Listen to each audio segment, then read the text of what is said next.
CPIM-ന്റെ കണ്ണൂരിലെ അക്രമ രാഷ്ട്രീയത്തെ ഏറ്റവും കൂടുതൽ പ്രോത്സാഹിപ്പിച്ച ഒരു നേതാവാണ് പി ജയരാജൻ. അദ്ദേഹത്തിൻ്റെ മകനായ ജെയിൻ രാജ് ഇപ്പോൾ പിണറായി വിജയനെതിരെയും മരുമകൻ മുഹമ്മദ് റിയാസിനെതിരെയും ഒരു തുറന്ന പോരാട്ടത്തിന് തയ്യാറായി നിൽക്കുകയാണ്. അദ്ദേഹം തൻ്റെ പിതാവായ പി ജയരാജനെ സംസ്ഥാന സെക്രട്ടേറിയറ്റിൽ നിന്നും ഒഴിവാക്കിയതിനെ കൃത്യമായി അയോധ്യ വിധിയുടെ പശ്ചാത്തലത്തിൽ എം സ്വരാജ് നടത്തിയ ഒരു പ്രസ്താവനയെ അതുപോലെ തന്നെ കോട്ട് ചെയ്തുകൊണ്ട് തൻ്റെ ഫേസ്ബുക്കിൽ കുറിച്ചത് ഇങ്ങനെയാണ്: വർത്തമാനകാല ഇന്ത്യയിൽ മറിച്ചൊരു വിധി ഉണ്ടാകുമെന്ന് നിഷ്കളങ്കരെ നിങ്ങൾ കരുതുന്നുവോ എന്നാണ് അന്ന് എം സ്വരാജ് ചോദിച്ചതെങ്കിൽ, ഈ പാർട്ടിയിൽ മറിച്ചൊരു രീതി ഉണ്ടാകുമെന്ന് നിങ്ങൾ തോന്നുന്നുണ്ടോ സഖാക്കളെ എന്ന രീതിയിൽ തന്നെയാണ് ജെയിൻ രാജ് ചോദിച്ചത്. ഏതായാലും ഇതിനകത്ത് മുഹമ്മദ് റിയാസിൻ്റെ കാര്യത്തിൽ ബാക്കിയുള്ള നേതാക്കൾ, അതായത് പിണറായി വിജയന് എതിരായി നിൽക്കുന്ന CPIM സംസ്ഥാന സെക്രട്ടേറിയറ്റിലെ കെ ശൈലജ ഉൾപ്പെടെയുള്ള നേതാക്കൾ തുറന്നടിച്ച് രംഗത്ത് വരികയാണ്. കേവലം 4 കൊല്ലത്തെ എക്സ്പീരിയൻസ് കൊണ്ട് സംസ്ഥാന കമ്മിറ്റിയിൽ നിന്നും സെക്രട്ടേറിയറ്റിൽ എങ്ങനെ എത്തി എന്ന വലിയ ചോദ്യമാണ് ഇപ്പോൾ മുഹമ്മദ് റിയാസിനെതിരെ ചോദിച്ചിരിക്കുന്നത്.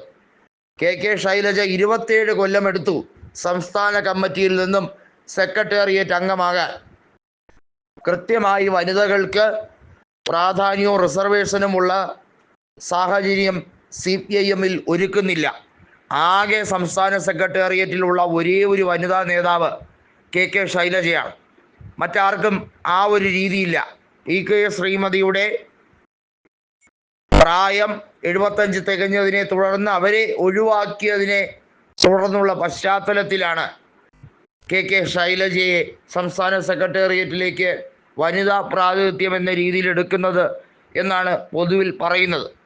ഏതായാലും ഒരു കാര്യം ഉറപ്പിച്ചു കഴിഞ്ഞിരിക്കുകയാണ്: CPIM തകർന്നുകൊണ്ടിരിക്കുന്നു എന്നുള്ളതിന് യാതൊരു സംശയവുമില്ല. സംസ്ഥാന സെക്രട്ടേറിയറ്റ് അംഗങ്ങൾ തമ്മിൽ പൊരിഞ്ഞ വാക്പോര് നടക്കുകയാണ്.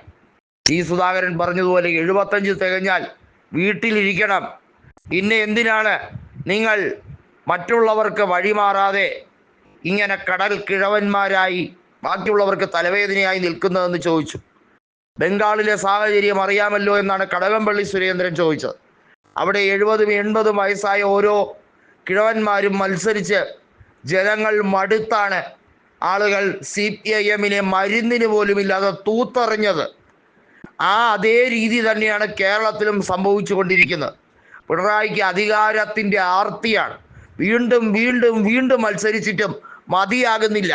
ഇനി മരുമകനെ പാർട്ടി കൂടി ഏൽപ്പിച്ചിട്ടേ കണ്ണടയ്ക്കാൻ സാധിക്കുകയുള്ളൂ എന്ന രീതിയിലേക്കാണോ പിണറായി പോകുന്നത് എന്നാണ് ഇപ്പോൾ സുധാകരൻ ആഞ്ഞടിച്ചുകൊണ്ട് ചോദിക്കുന്നത്.